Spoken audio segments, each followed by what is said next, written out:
Deus não permitiu que esta criatura entrasse na arca de Noé. Nos registros da história bíblica e da história humana, poucas histórias são tão vívidas e universalmente reconhecidas quanto a de Noé e sua arca. É um evento que transcende culturas e gerações, profundamente enraizado na consciência moral e espiritual de muitos. Mesmo os incrédulos, que sabem muito pouco sobre a Bíblia, conhecem Noé e sua arca. Os eventos que cercam a vida de Noé não apenas falam de julgamento divino, mas também de esperança, salvação e a busca implacável pela retidão em meio ao mal prevalecente. O relato bíblico, encontrado principalmente no livro de Gênesis, começa com uma observação sombria de Deus. A terra estava corrupta, cheia de violência e maldade. A moralidade humana havia se deteriorado a tal ponto que Deus decidiu reiniciar o curso da história humana através de um dilúvio catastrófico. Gênesis capítulo 6, versos 5 a 8. E Deus viu que a maldade do homem era grande na terra e que toda a imaginação dos pensamentos de seu coração era apenas má continuamente. E arrependeu-se o Senhor de ter feito o homem na terra, e isso o afligiu em seu coração.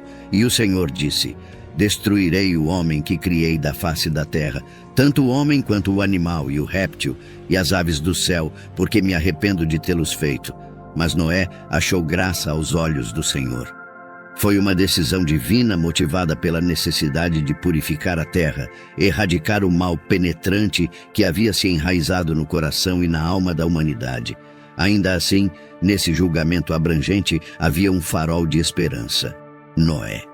Noé, distinguido de seus contemporâneos por seu caráter justo, encontrou favor aos olhos do Senhor. Em um mundo inclinado à ruína moral, Noé era um símbolo de virtude e obediência. As instruções de Deus para ele eram claras e detalhadas. Ele deveria construir uma arca, uma estrutura colossal de madeira de cipreste revestida com piche por dentro e por fora. As dimensões foram especificadas: 300 côvados de comprimento, 50 côvados de largura e 30 côvados de altura, equipada com compartimentos e um teto para suportar o dilúvio iminente. Como construtor da arca, Noé também foi encarregado de uma missão de preservação. Ele deveria levar sua família, juntamente com pares de todas as criaturas vivas, macho e fêmea, para garantir a continuidade da vida após o dilúvio. Essas instruções Noé seguiu à risca, reunindo sua família e os animais a bordo do imenso navio. À medida que os céus começaram a escurecer e as primeiras chuvas sussurraram sobre a tempestade que se aproximava, a arca, cheia dos sons da humanidade e dos animais, flutuava nas águas que cobriam a terra. Todas as espécies que vagavam pela terra ou voavam nos céus estavam representadas neste navio, salvas das águas do dilúvio que obliteraram a vida do lado de fora. No entanto, em meio a essa história de sobrevivência e obediência, há um aspecto misterioso, muitas vezes negligenciado e carregado de intriga.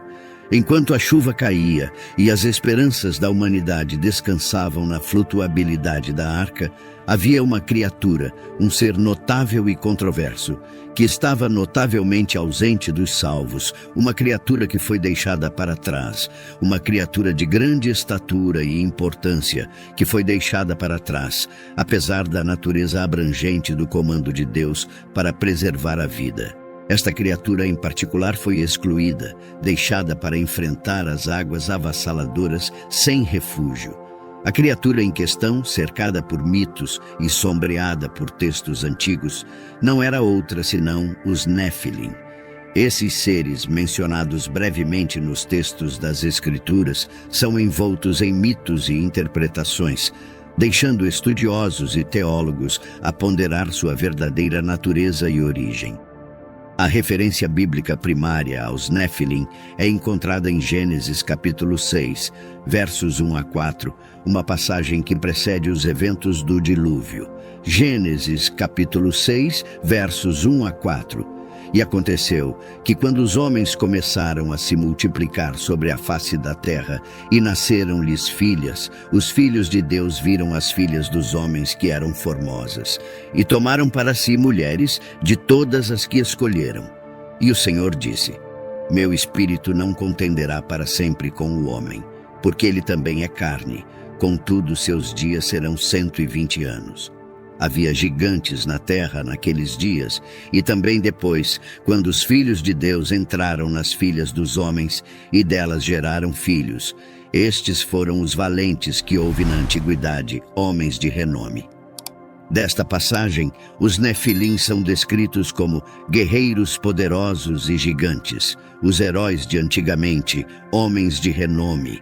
Esta descrição os alinha com figuras de grande força e presença formidável, ecoando os traços de guerreiros lendários e antigos reis. No entanto, as origens dos Nefilins não são explicitamente detalhadas na Bíblia, levando a interpretações variadas e considerável debate entre estudiosos. Uma teoria sugere que os Nefilins eram a descendência dos filhos de Deus e das filhas dos homens. Os filhos de Deus são frequentemente interpretados como anjos caídos, uma linhagem celestial que se misturou com a humanidade, dando origem a uma raça híbrida de estatura e poder extraordinários. Esta interpretação vê os Nefilins como evidência direta de seres divinos intervindo nos assuntos humanos, uma ideia que é tanto fascinante quanto teologicamente significativa. A noção de anjos, especialmente aqueles que caíram da graça, interagindo com humanos, introduz temas de transgressão e a mistura do sobrenatural com o terreno. Outra perspectiva considera os Nefilins como descendentes de Sete e Caim, os filhos de Adão e Eva. Aqui, os filhos de Deus são considerados a linhagem de Sete, que seguiam os caminhos da retidão, enquanto as filhas dos homens eram da linhagem de Caim, conhecida pela maldade. O casamento entre essas linhagens, então, simboliza uma diluição da integridade moral e um aumento na rebeldia, traços que poderiam se manifestar na natureza formidável dos Nefilins. Além disso, alguns estudiosos recorrem a textos e tradições do Antigo Oriente Próximo, onde figuras semelhantes aos Nefilins aparecem como reis lendários ou semideuses, celebrados por seus feitos sobre-humanos. Neste contexto, os Nefilins bíblicos podem representar uma amalgamação de narrativas históricas e mitológicas, possivelmente exageradas ao longo das gerações. Essas interpretações sugerem que os Nefilins não eram gigantes literais, mas sim homens poderosos cujo status lendário cresceu ao longo das narrativas. Entre essas teorias, a mais amplamente aceita, e a que eu pessoalmente subscrevo, é que os Nefilins eram de fato a descendência de anjos caídos e mulheres humanas. Esta interpretação não só se alinha com os elementos misteriosos e sobrenaturais do relato, mas também destaca um ponto teológico significativo: as consequências de seres celestiais intervindo no reino humano, um tema que ressoa ao longo da literatura bíblica e apocalíptica. Ao ponderarmos a história dos Nefilins, sua ausência na Arca de Noé torna-se um símbolo pungente do julgamento divino, não apenas sobre a maldade humana, mas sobre todas as criações que resultaram da transgressão divina e humana. Esta narrativa prepara o terreno para uma exploração mais profunda da justiça divina, misericórdia e os limites estabelecidos por Deus para a criação. O cenário moral e espiritual do mundo antes do dilúvio, conforme descrito em Gênesis capítulo 6, era marcado por corrupção profunda e violência pervasiva. O texto pinta um quadro sombrio da humanidade, afirmando: o Senhor viu como era grande a maldade do gênero humano na terra e que toda a inclinação dos pensamentos do coração humano era sempre e somente má. Esta descrição sublinha um colapso moral completo, uma sociedade onde os valores fundamentais de retidão e justiça haviam sido completamente erodidos. Em resposta a esta maldade avassaladora, Deus sentiu um profundo pesar por ter criado a humanidade, uma reflexão pungente da gravidade do estado humano. O texto continua a declarar: a terra estava corrompida à vista de Deus e estava cheia de violência.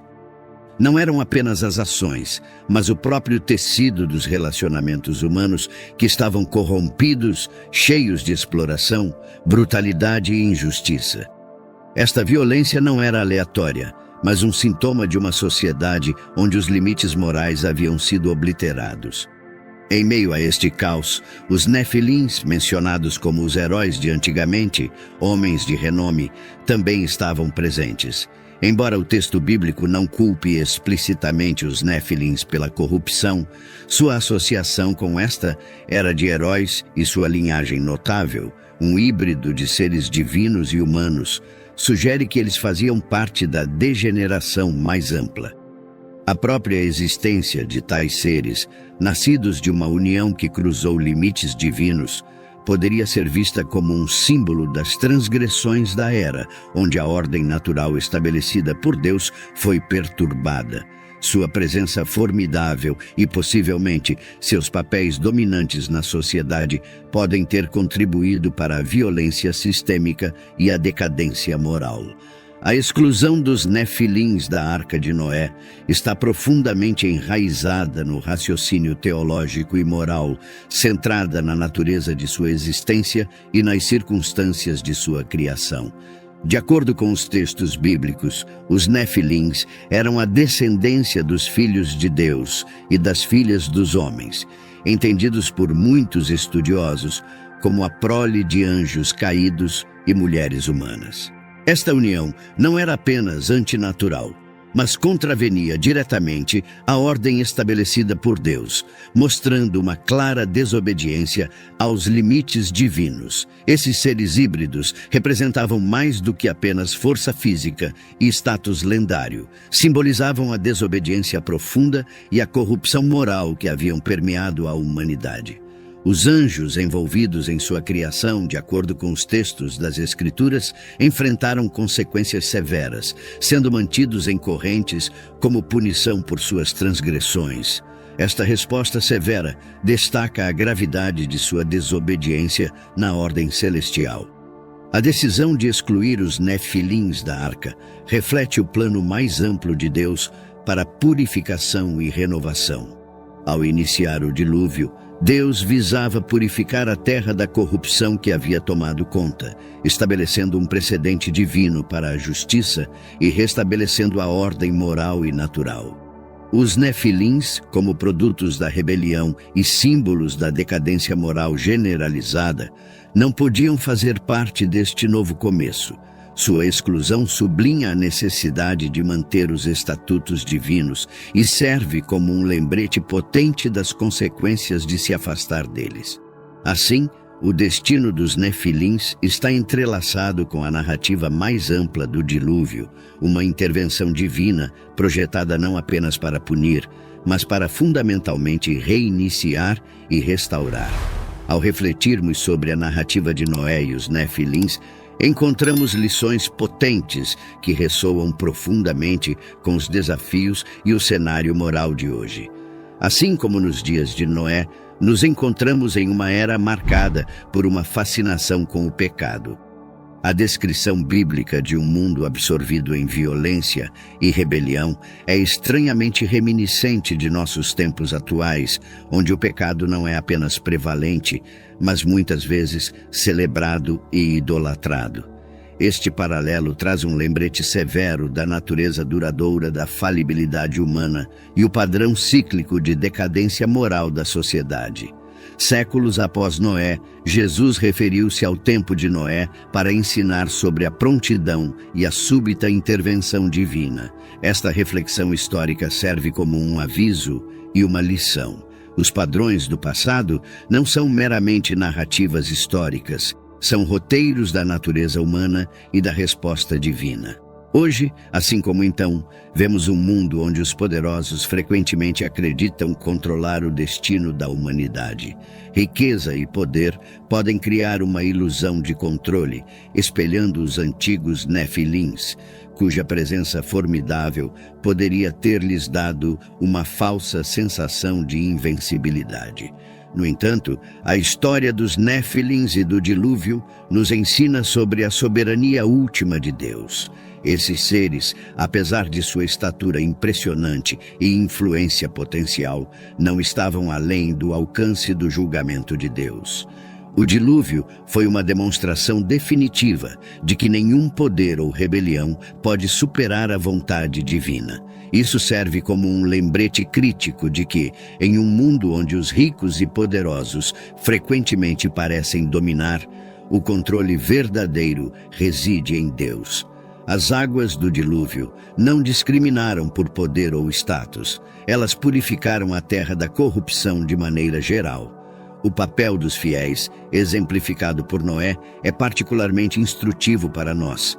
A obediência e a retidão de Noé em um mundo corrupto destacam a importância de manter a integridade e a fidelidade, mesmo quando cercado por decadência moral generalizada. Sua vida sublinha a importância de viver com retidão e seguir os comandos divinos, independentemente das tendências ou pressões sociais. Isso é um chamado aos fiéis de hoje para se manterem firmes em suas crenças e práticas, servindo como faróis de luz em tempos cada vez mais sombrios. Além disso, a narrativa dos Nefilins nos ensina sobre responsabilidade e as consequências de nossas ações. A descendência híbrida de seres divinos e humanos fazia parte de um tecido maior de leis divinas, sendo quebradas e limites cruzados. Seu eventual destino no dilúvio é uma ilustração severa do fato de que ações têm consequências, às vezes de longo alcance e severas. Em nossos tempos, isso nos ensina a considerar as ramificações de nossas ações, não apenas sobre nós mesmos, mas também sobre nossa sociedade e o mundo em geral.